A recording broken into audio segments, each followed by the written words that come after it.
नमस्कार, आप देख रहे हैं सी न्यूज़ 12। तो मैं हूं ऋषभ सक्सेना। वक्त तो चला है राजस्थान बुलेटिन का। राजस्थान बुलेटिन में बात होगी अलवर की, जहां खेडली कस्बे के राजकीय उप जिला अस्पताल में इन दिनों जेब कतरों का आतंक बढ़ता जा रहा है। साथ ही बात होगी सुजानगढ़ की, जहां सुजानगढ़ के ज़्यायक गांव की रोशनी सीवर ने 99.17% अंक लाकर 10वीं बोर्ड परीक्षा में टॉप कर गांव, स्कूल और परिवार का नाम रोशन किया है। अलवर के खेडली कस्बे के राजकीय उपजिला अस्पताल में इन दिनों जेब कतरों का आतंक बढ़ता जा रहा है।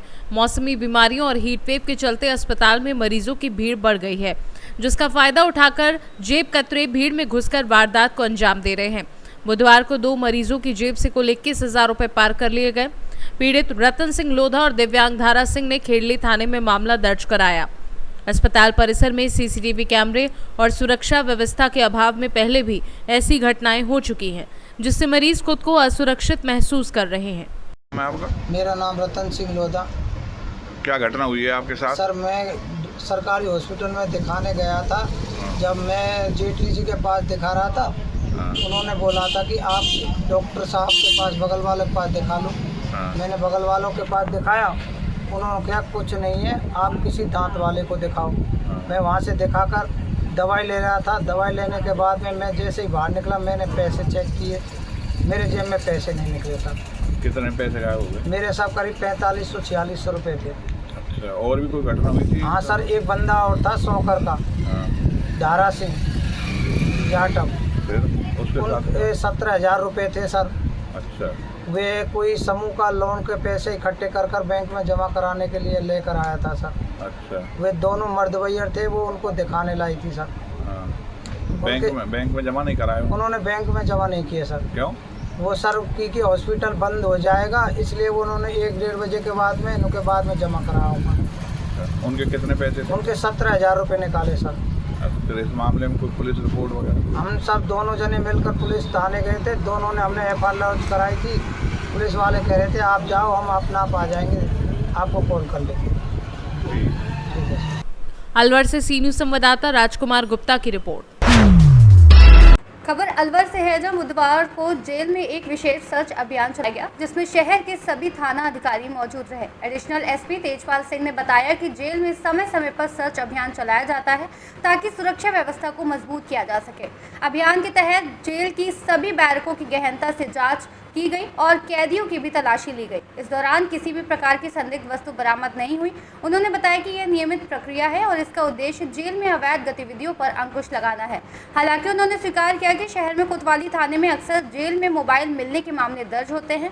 ऐसे मामलों में विधिसम्मत कार्रवाई की जाती है और दोषियों पर मुकदमा दर्ज किया जाता है। एडिशनल SP ने कहा कि जेल प्रशासन और पुलिस मिलकर जेल की सुरक्षा को पुख्ता करने के लिए हर संभव प्रयास कर रहे हैं, ताकि भविष्य में कोई भी अवैध वस्तु जेल के अंदर ना पहुंच सके। चेकिंग अभियान चलाया गया, किस तरह का कुछ मिला, क्या है?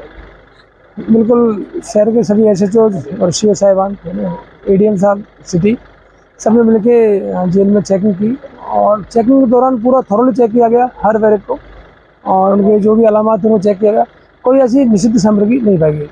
तो अभी जैसे कि रोजाना हर 4-5 दिन में एक न एक मामले कोतवाली में दर्ज हो जाते हैं, पीछे से मोबाइल फेंकने की वारदातें हैं, इस तरह की आए दिन। तो जैसे कभी कभार कोई ऐसे इस तरह की कार्रवाई होती है, हमारे पास इतला आती है, FIR दर्ज करते हैं, उसमें कार्रवाई करते हैं।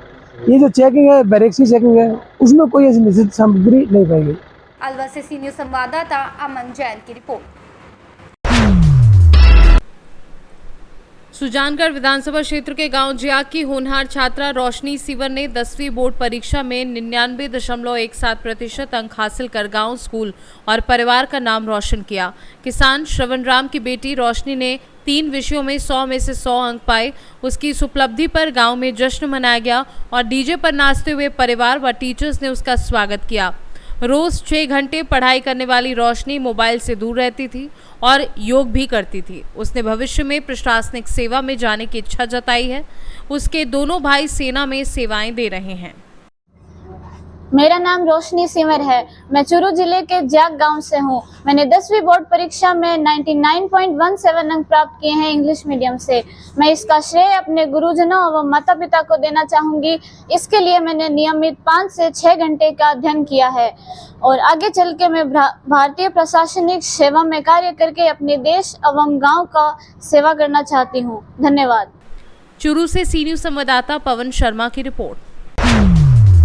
चूरू जिले के बिदासर क्षेत्र में बालेरा के पास राजकीय भूमि पर हो रहे अवैध खनन को लेकर तेलाराम नायक ने जीपीएस वीडियो के माध्यम से कई बार सचिवालय स्तर तक शिकायतें भेजी, लेकिन इसके बावजूद माइनिंग टीम के मौके पर पहुंचने के बाद भी सिर्फ खानापूर्ति कर लौट जाने की जानकारी सामने आई है। इससे स्पष्ट है कि अवैध खनन पर न तो प्रभावी कार्यवाही हो रही है और न ही गंभीरता दिखाई जा रही है, जिससे सरकारी तंत्र की निष्क्रियता या मिली भगत पर सवाल उठ रहे हैं। चूरू से सी न्यूज संवाददाता पवन शर्मा की रिपोर्ट। जोधपुर में राष्ट्र सेविका समिति के प्रशिक्षण वर्ग में भाग ले रही सेविकाओं ने शहर में अनुशासनपूर्ण पथ संचलन निकालकर शौर्य और पराक्रम का संदेश दिया। भगवा ध्वज के साथ कदलताल की थाप पर यह संचलन महेश स्कूल से शुरू होकर जालोरी गेट, बी रोड और गीता भवन होते हुए वापस उद्गम स्थल पर समाप्त हुआ। अखिल भारतीय सह घोष प्रमुख प्राची पाटिल ने कहा कि समिति का उद्देश्य महिलाओं को शारीरिक, बौद्धिक और नैतिक रूप से सशक्त बनाकर राष्ट्र निर्माण में योगदान देना है। संचलन के दौरान कई स्वयंसेवी संगठन और व्यापारी संस्थाओं ने पुष्प वर्षा और जयघोष के साथ स्वागत किया। राष्ट्र सेविका समिति जोधपुर प्रांत के द्वारा 17 मई से लेके 1 जून तक प्रवेश और घोष वर्ग लगाया जा रहा है।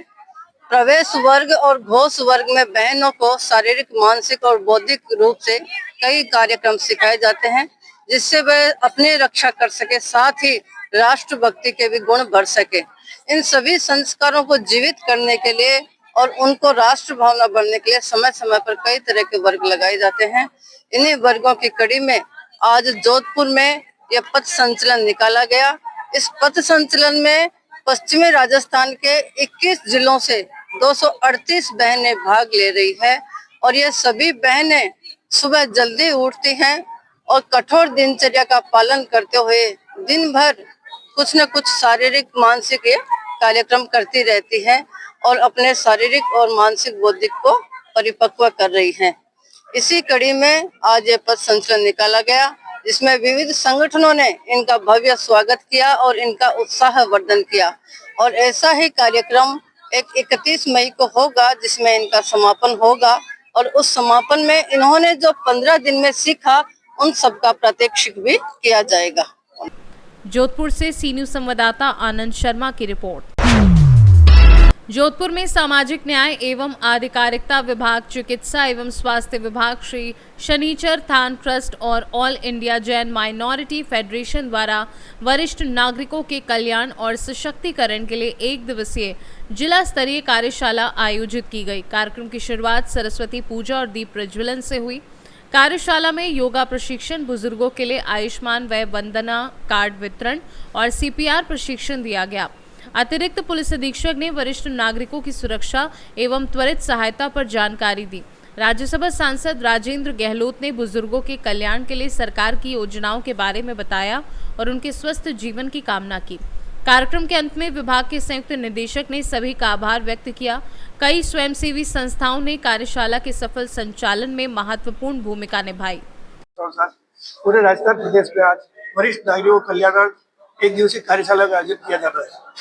इसी उद्देश्य को लेकर आज जोधपुर जिला मुख्यालय पर भी वरिष्ठ नागरिकों के कल्याणार्थ योजनाओं की जानकारी के लिए 1 दिवसीय कार्यशाला का आयोजन किया गया। इस कार्यशाला में राज्य सरकार और भारत सरकार द्वारा संचालित समस्त कल्याणकारी योजनाओं की जानकारी उनको आज मौके पर उपलब्ध करेगी। जिला कलेक्टर महोदय और मुख्य कार्यकारी अधिकारी जिला परिषद के निर्देशानुसार जोधपुर जिला मुख्यालय पर एक नया नवाचार किया गया। वरिष्ठ नागरिकों के लिए आयुष्मान कार्ड योजना जो है, उनके कार्ड आज मौके पर ही यहाँ पर बनवाए गए थे। उनके साथ साथ राज्य सरकार की जो सामाजिक न्याय अधिकारिता विभाग, महिला एवं बाल विकास, वित्तीय योजनाओं की जानकारी, कानूनी जानकारी जो पुलिस के माध्यम से उनको उपलब्ध कराई गई थी।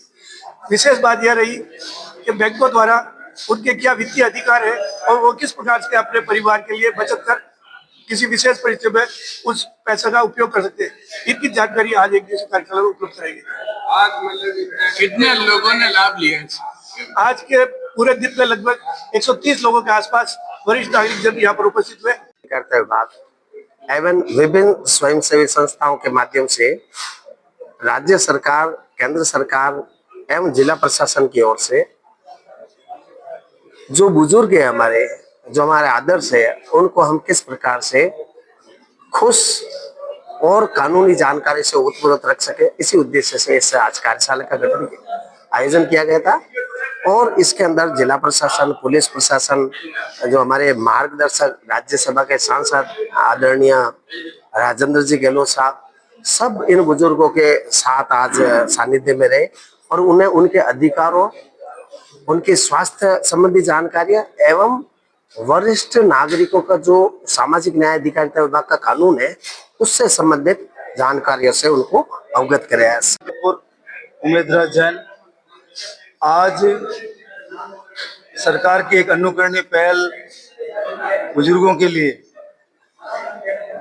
यहाँ सामाजिक न्याय एवं अधिकारिता विभाग, चिकित्सा एवं स्वास्थ्य विभाग और all India Jain minority federation और शनिश्चर जी का थान ट्रस्ट के संयुक्त रूप से आज प्रयास से जो सरकार की मंशा, जो जिला प्रशासन की मंशा, जो सामाजिक न्याय एवं अधिकारिता विभाग की मंशा के अनुसार आज वरिष्ठ नागरिकों के कल्याण और सशक्तिकरण के बाबत जो कार्यशाला का आयोजन किया गया, उसमें बुजुर्ग कैसे स्वस्थ रह सके, बुजुर्ग कैसे सुखी रह सके, बुजुर्ग कैसे आत्मनिर्भर रह सके और बुजुर्ग आत्मसम्मान से कैसे जी सके, इन सब चीजों का एक समावेश करते हुए विभिन्न योजनाओं और विभिन्न कार्यक्रमों के माध्यम से बुजुर्गों को आज यहाँ बहुत प्रोत्साहित किया गया।